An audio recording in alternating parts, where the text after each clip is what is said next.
ரோமோ Tamil viewers எல்லாருக்கும் வணக்கம். இந்த வீடியோவில் சிறகடிக்க ஆசை சீரியலில் அடுத்த நடக்க வாய்ப்பு இருக்குது. அதை பற்றி தான் டீட்டெயிலாக பார்க்க போகிறோம். என்ன நடக்குதுன்னா, மீனா வழக்கம் போல் அவங்க பூ கொடுக்குற இடத்துக்குலாம் கொண்டு போய் பூவை கொடுத்துட்டு இருக்காங்க. அப்போ யாரோ ஒரு ஆள் வந்து மீனாவை ஃபாலோ பண்ணுறாரு.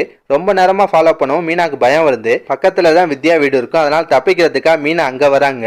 அந்த டைம் பார்த்து ரோஹிணி அங்கே தான் இருப்பாங்க. அதில் இன்னொரு முக்கியமான விஷயம் என்னன்னா, வித்யா முத்தோட மொபைலை வச்சு கேம் விளாண்டுட்டு இருக்காங்க. அந்த டைம் தான் கரெக்டாக மீனா அங்கே வராங்க. ரொம்ப பதட்டமாக வேற இருக்காங்க. வித்யா வந்து என்ன விஷயம் மீனான்னு விசாரிக்கும் போது மீனாவும் நடந்ததெல்லாம் சொல்றாங்க. ஒரு ஆள் தொடர்ந்து என்ன ஃபாலோ பண்ணிட்டே இருந்தேன், அதான் தப்பிக்கிறதுக்காக இங்க வந்தேன்றாங்க. வித்யாவும் மீனாவை சமாதானம் பண்றாங்க. பயப்படாதீங்க மீனா, ஒண்ணு இல்லைன்றாங்க. அப்படி பேசிட்டு இருக்கும் போதே வித்யா வந்து முத்தோட மொபைலை மீனா பக்கத்திலே வச்சுட்டு போயிடறாங்க. அதை பார்த்த ரோஹிணிக்கு பயங்கர ஷாக் ஆகுது. எங்க மாட்டிப்போமான்னு சொல்லிட்டு ரொம்ப பயப்படுறாங்க. ஆனால் கடைசி வரை மீனா அந்த மொபைலை கவனிக்கவே இல்லை. ரோஹிணி மீனாவை பேசி சமாதானம் பண்ணி அங்கேருந்து அனுப்பி வச்சிருவாங்க. கடைசியாக ரோஹிணி வந்து வித்யாட்ட கோவப்படுறாங்க. உனக்கு கொஞ்சமாச்சும் அறிவு இருக்கா?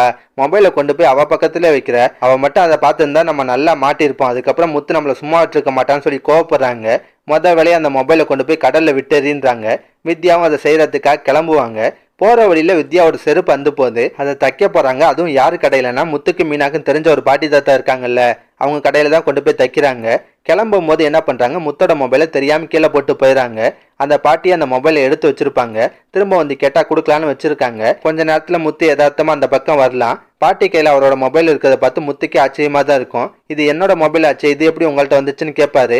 பாட்டி நடந்த விஷயத்த சொல்லுவாங்க. செருப்பு தைக்கிறதுக்காக ஒரு பொண்ணு வந்துச்சுப்பா, அதுதான் இந்த மொபைலை கீழே போட்டு போச்சுன்னு வாங்க.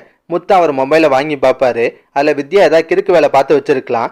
ஆமாங்க, செல்ஃபி ஏதாவது எடுத்து வச்சிருக்கலாம். வித்யாவோட போட்டோ பார்த்தோன்னா முத்துக்கு செம்ம கடுப்பாகும். நேராக வித்யாவை பிடிச்சி விசாரிப்பாரு. எதுக்கா என் மொபைலை திருன? அப்போ நீ தான் சத்யாவோட வீடியோ லீக் பண்ணியான்னு சொல்லி மிரட்டுவாரு.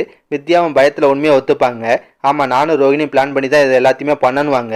உண்மை தெரிஞ்ச பின்னாடி முத்து என்ன பண்ண போறாரு? கண்டிப்பாக ரோஹிணியை சும்மா விட மாட்டாரு. என்ன நடக்கும்னு வெயிட் பண்ணி பார்ப்போம். இதெல்லாம் பற்றி நீங்கள் என்ன நினைக்கிறீங்க? மறக்காம கருத்தை கமெண்ட்டில் சொல்லுங்கள். இந்த வீடியோ பிடிச்சுன்னா ஒரு லைக்கை தட்டுங்க. நம்ம சேனல் ரோமோ தமிழ் ரிவ்யூஸ் இதுவரை சப்ஸ்கிரைப் பண்ணலாம். ப்ளீஸ் சப்ஸ்கிரைப் பண்ணிக்கோங்க. நான் உடனே சீல் அப்டேட் கொடுத்துட்டே இருக்கேன். Bye guys.